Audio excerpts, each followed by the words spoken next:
Ahoj, a jsme na konci. Dnes se totiž vidíme naposledy. Tedy možná, protože kdo ví, co se stane v budoucnosti. Alenka s Oskarem už ano, díky mně. Jste napnutí? To se vám ani nedivím.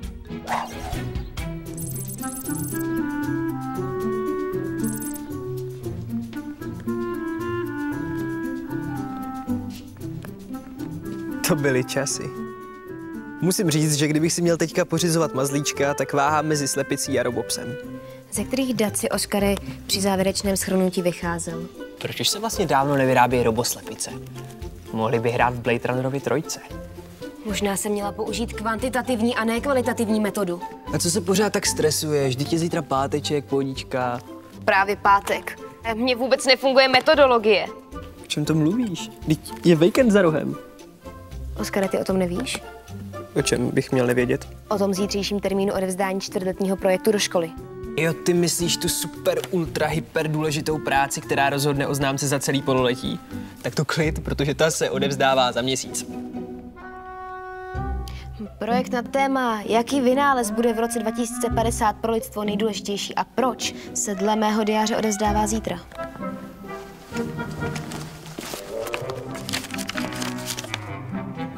Do prčic. Mně se slepily stránky a já si spletl měsíc. Co mám dělat? Co mám dělat? Co mám dělat? Co mám dělat? Co mám dělat? Panikařit! Digitální uši a občas myslí, že vládne světu. Jí králík je mazlík, přímo z králičí nory internetu. Oskar srdce na dlani, když se zamyslí, řekne i kloudnou větu. V sítích se ale cítí, jak modul lunární, co přistál na kometu. Alenka ta má v hlavě logika, technika, fyzika, chemie, biologie. Místo mozku má snad profesor nějaké mimozemské nové technologie. Snaží se rozplést pavučin digitálních gripů. Ve třech se to ale táhne mnohem líp. Je tady Alenka v říši gifů. Alenka v říši gifů. Alenka v říši gifů.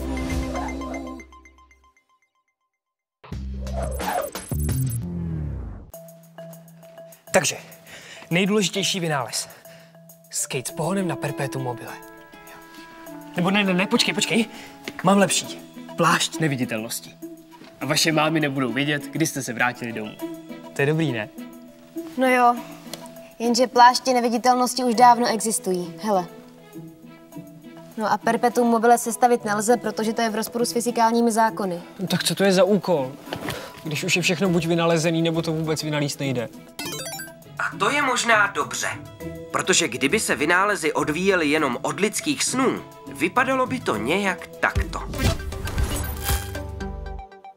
Jak si lidé v roce 1980 představovali svět v roce 2020? Například, že průměrný lidský věk bude 100 let. Minimálně. Počítače budou naprosto miniaturní, až neviditelné.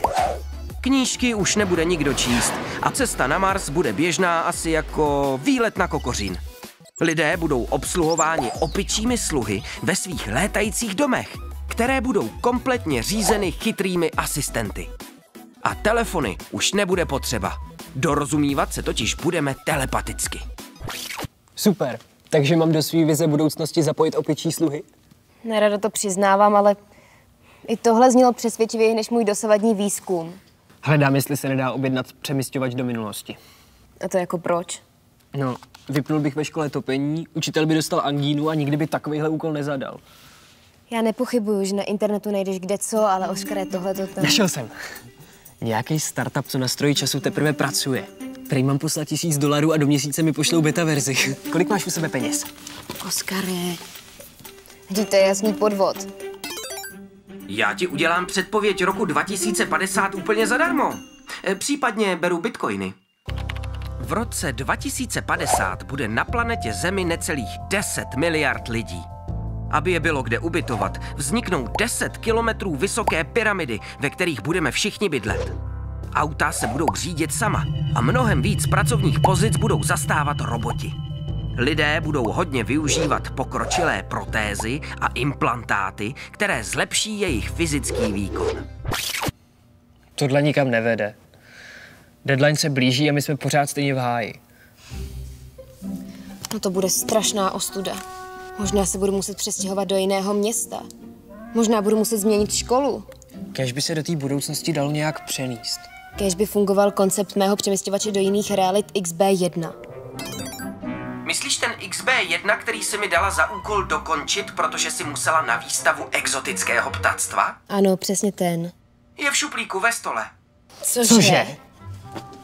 Opravdu jsme právě ztratili 5 minut drahocenného času tím, že jsme poslouchali nějaký nesmysly, když je to funkční stroj času. No počkej, není to stroj času, je to přeměsťovač do jiných realit, ale je pravda, že teď by nám mohl posloužit. Takže, transporter máme. Co teď, mám zmáčknout nějaký tlačítko? Ještě bych vás rád varoval, že budete prvními pokusnými králíky. Fuj, to je slovo. Lepší, než dělat reparát. A nezpůsobí to chaos v rámci alternativních realit? To klidně risknu. Myslíš si, že je to tak primitivní? Musíme to nejdřív pořádně promyslet. Kdo se bojí, nesmí do budoucnosti. Do paralelní reality. Typicky lidské. Mám vás až po uši, takže pá, miláčci.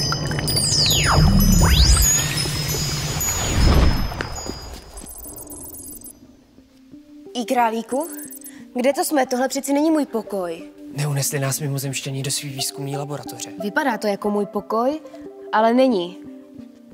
Kde mám piano, kde je nástěnka? A kde je triceratops? A kde je i králík? Zdravím vás. Oskare, Alenko, vítejte v roce 2050. Hustý, takže jsme to dokázali. Jak víš, kdo jsme? Technologie. Díky mikročipům vyhledávám veškeré dostupné informace z kyberprostoru. Jasně, takový chytrý pokoj. To jsem taky jednou měl. Moment. Pokud ty jsi já, tak co ty vlasy? To si jen Kulma uvědomila vlastní existenci. Ano, opravdu jsem tvoje já z paralelní reality. Opravdu? A kde máš i králíka? I králík je tady. Vítejte v roce 2050 a dovolte, abych vám ho v kostce představil. Všichni lidé v celé galaxii jsou bez výjimky vegani. Díky rostlinné stravě se zlepšila kondice nejen jim, ale i planetě. A pokud přeci jen nastane zdravotní problém, řeší ho nanoboti. Ti umí lidské tělo nejen uzdravit, ale i vylepšit tam, kde příroda selhala. Domy se tisknou ve 3D tiskárně, včetně veškerého zařízení, které ovládají inteligentní pomocníci. Taky jak se vám tu líbí? No tak to je pohoda. A jak to tu máte se školní docházkou? Máme videokonference. Začalo to už ve vašich dobách kvůli nějaké pandemii a ujalo se to. Fyzická školní docházka je jen pro privilegované jedince. Prosím? Jakože chodit do školy je známka luxusu? Ano. Interakce se spolužáky, čas učitele, osobní přístup, za to všechno se platí. No a abychom se vrátili k našemu úkolu. My jsme tady vlastně taky z pověření jednoho živého učitele. Přesně. Potřebujeme pomoct jedním školním projektem. Zajímá nás, co je pro vás ve vašem světě úplně nejdůležitější. Třeba nějaký vynález nebo tak něco. Já si třeba myslím... Otázek. Teď se budu ptát já. Pustím vám záznam ze svého světa a vy mi řeknete, v čem se ten váš liší.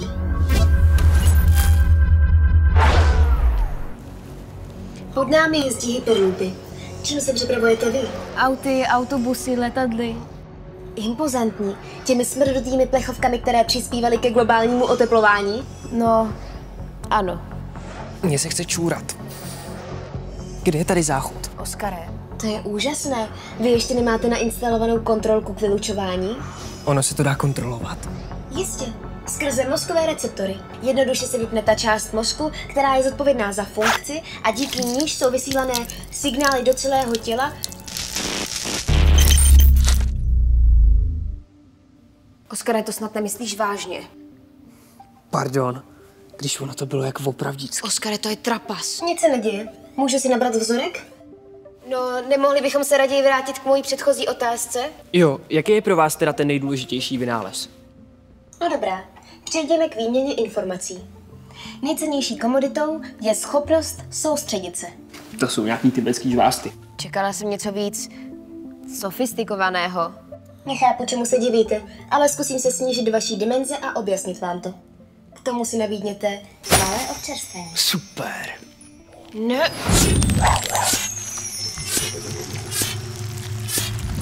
Schopnost se soustředit je zkrátka nejdůležitější na světě.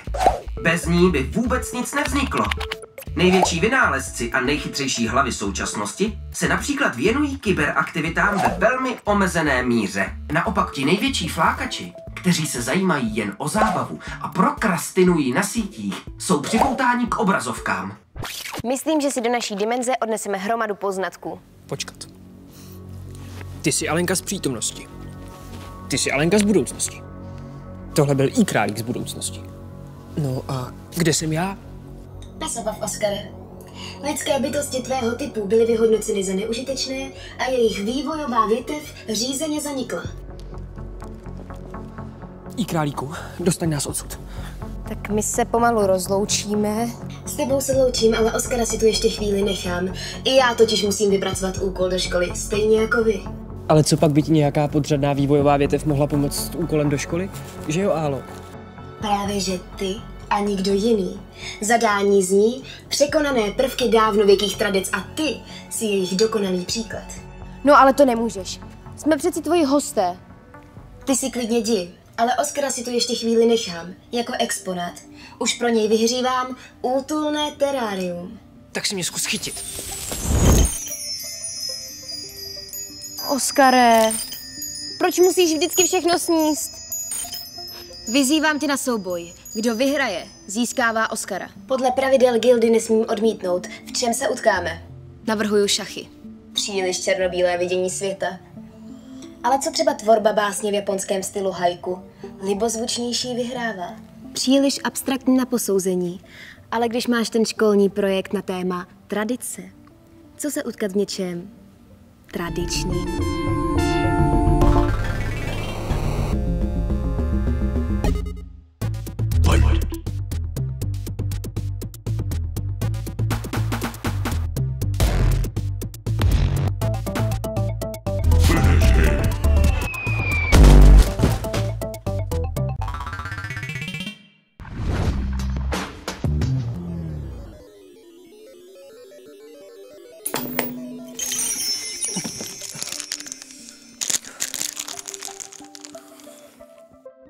Tak tebe bych nechtěl naštvat.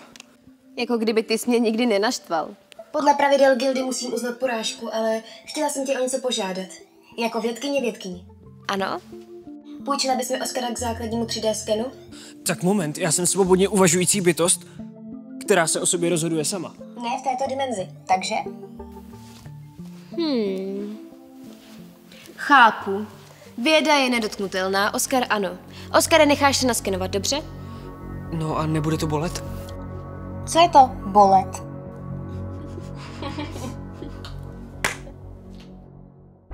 Protože už víte, že nejcennější věcí teď i v budoucnosti je schopnost se soustředit, začněte ji trénovat už teď. Jak na to?